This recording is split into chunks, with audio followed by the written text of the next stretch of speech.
The Decadent in love with his Psychopomp.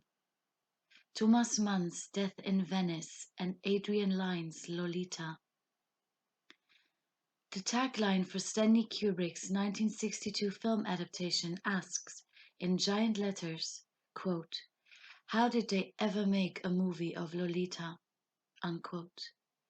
The answer would be with annihilating restrictions, censorship, and concentration on the comic rather than the tragic side of, quote, "the only convincing love story of our century," unquote, as Vanity Fair named Vladimir Nabokov's scandalous masterpiece.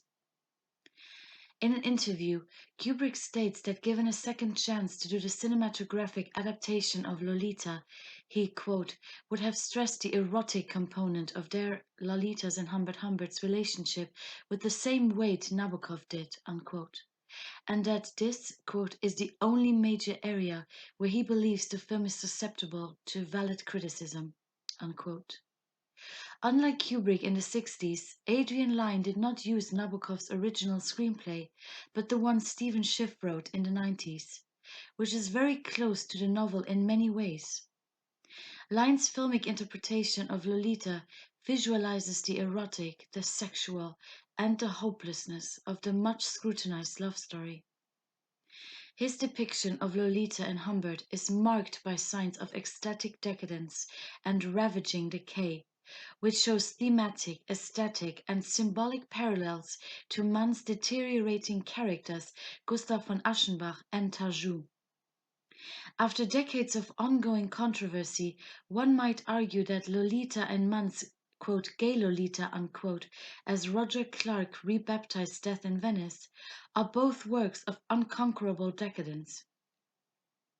By following the collapsing footsteps of Mann's Aschenbach and Lyne's Humbert, Tarjou's infamous identity and Lolita's gradual depravation get revealed, both embodying decomposing psychopomps to their enraptured admirers. A quote from Nietzsche: "Apart from the fact that I am a decadent, I am also the opposite. My proof for this, among other things, that I have always instinctively chosen the right means against wretched states, while the decadent typically chooses means that are disadvantageous for him. I took myself in hand. I made myself healthy again," unquote. Requiescant, not requiescant in pace, is the title of Ennio Morricone's haunting choir chant that sets Lyne's adaptation of Lolita to music. Just like Gustav Mahler's Fifth Symphony wails through Luchino Visconti's Death in Venice. Aschenbach and Humbert will rest, enamored and besmirched, but only after their final exhaustive woes. Bruce Ellis Benson asserts that for Friedrich Nietzsche, quote, "music allows for the possibility of the ecstasy of the Dionysian state, in which the usual barriers and limits of existence are destroyed," unquote. Which means that the only way one can transcend the Apollonian state and express the Dionysian one in a healthful manner is through the medium of music and by listening to it, allowing to escape the decadent pathos. Benson elaborates that, quote, "music is crucial to reaching Nietzsche's Dionysian pietism," unquote, a sphere of excessive and opulent art, nevertheless pure, passive and platonic, without causing lovesick lethargy or self-destruction. It combines both worlds ideally. But what happens if the decadent chooses to succumb to his fate or is heavily subjected to an overpowering Dionysian force? It gets even more intricate if this Dionysian dynamism lures behind a beautiful facade of a young girl or boy and behind an unfamiliar urge or a plaguing memory. In both cases, the age and gender are not a coincidence. Lolita and Tarjou are projected, aestheticized, and retold by their very well-read admirers. It is clear at this point that what or whom Aschenbach and Humbert love and apotheosize will eradicate them, mephitic strawberries and, quote, "coronary thrombosis," unquote, left aside. Lyne's portrayal of Lolita and Thomas Mann's Death in Venice are two masterpieces representing the child as a contributing and almost undecipherable factor of death that incites the protagonist to fall apart. The following paraphrased content of Théophile Gautier's opinion on Les Fleurs du Mal by the French Decadence precursor Charles Baudelaire can be attributed to Humbert and Aschenbach. Jane Desmarais and Chris Baldick write that, quote, post-Enlightenment people are nervous, self-conscious, attracted to sensations, and with a taste for the unnatural. Perversity and paradox become defining qualities of decadent poetry at the fin de siècle, unquote. Despite the fact that Lolita and Death in Venice are not composed in verse, they certainly are poetic in language and imagery, just as they are decadent in themes and characterizations. Lyne unveils and humanizes Humbert's anguished, quote, dark side, unquote, and highly flawed obsession without romanticizing them. However, he also shows that Humbert is conflicted, wounded, and desperately seeking what he has lost. Through his rather irresponsibly immature machinations, he entangles himself in several predicaments. Similar to Nabokov's Humbert, Lyne's professor also expresses the, quote, ineffable, unquote, in a very appealing fashion, justifying his actions, poeticizing and demonizing them, which consequently leads his narrative into the spheres of ambivalence. Through cinematography, the audience quite independently perceives Lolita as a bodily, autonomous, and free character. Humbert's grieving voiceover narrates the storyline only occasionally. His lauding vision of Lolita tempts and begs the viewer to follow his tantalized gaze. Sometimes, in order to understand how he sees, not writes her, and why he so distraughtly falls in love with her. The total disembodiment from Humbert is almost impossible because Lyne addresses the viewer's emotional capacities, which often lead to an unleashing loss of control. To emphasize what with Humbert means to be uncomfortable in his skin. Once the viewer is as trapped as he is, there is no choice. The half-separation from Humbert's convincingly solipsistic and first-person narrative perspective gives the audience emotive and observatory space. Aschenbach and Humbert are, quote, nervous, self-conscious, attracted to sensations, unquote, and have a, quote, a taste for the unnatural, unquote, which is paradoxically what differentiates them. Their incomprehensibility makes them accessible. When it comes to, quote, perversity and paradox, unquote, the power struggles between the psychopomps and the decadence are often subverted. The lines of what is real, imagined, or distorted are exceedingly blurred. Mann writes that, quote, Stefan George did say that in Death in Venice the highest is pulled down into the sphere of decay, and he is right, unquote.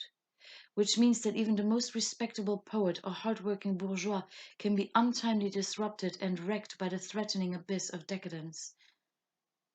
Desmarais and Baldick further characterize decadent traits. Quote, in the late 19th century, literary decadence represented a hedonistic embrace of self-destructive indulgence and the glorification of our ephemeral human sensibility. The decadent was a connoisseur of the passing clout. Flux in ephemera and temporary sensations, particularly in luxurious material consumption and sexual excess, were subjects treated by decadence on both sides of the English Channel. In their work, we repeatedly encounter images of anxiety, boredom, destruction, and death. Rather than eternal bounty, nature is represented as a figure of treacherous transience. Ripening and rotting, individuals must prepare themselves for death, burning hard like a gem-like flame, which then flickers and disappears. There is beauty, but it exists only because there is contrasting ugliness and squalor. Unquote. Whether hedonistic in thought or in action, both Aschenbach and Humbert are incapable of self-preservation. The two intellectuals are self-destructive, but only in addition to their source of love and ruin, Tarjou and Lolita, who symbolize beauty and doom for them. The middle-aged protagonists are anxious and find themselves amidst the forces of destruction and death. Nabokov's Lolita has been given many different faces over the years, and the same holds for Death in Venice. For instance, Clarke calls the latest film adaptation, quote, Richard Kwiatkowski's version of Gilbert Adair's version of Visconti's version of Mann, unquote. It is interesting to consider that every reworking of Lolita and Death in Venice, be it in a literary, musical, or cinematic manner, seems to change the essential genre. Clarke therefore asks, quote, is it about Mann's Platonism, Visconti's decadence, Adair's postmodernism, or Kwiatkowski's comedy? Unquote. Both masterpieces have been subjected to many adaptations and interpretations. Their misfortune has been transformed into comedy, depriving them of their most fundamental essence. The real tragedy of both works is nevertheless that their scornful love stories are not taken seriously as such and stand everlastingly condemned.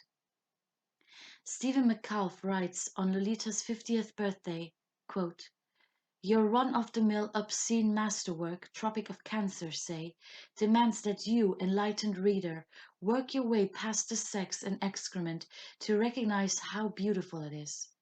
But with Lolita, you must work past its beauty to recognize how shocking it is. And for all its beauty, for all its immense ingenuity and humor, one easily forgets how shocking Lolita is. Unquote. Metcalfe argues that Henry Miller's novel takes the reader through states of abhorrence and disgust to finally see its beauty. For Lolita and Death in Venice, the order is reversed. The reader or the viewer must destroy that beauty to discover its hideousness, repulsiveness, and immorality.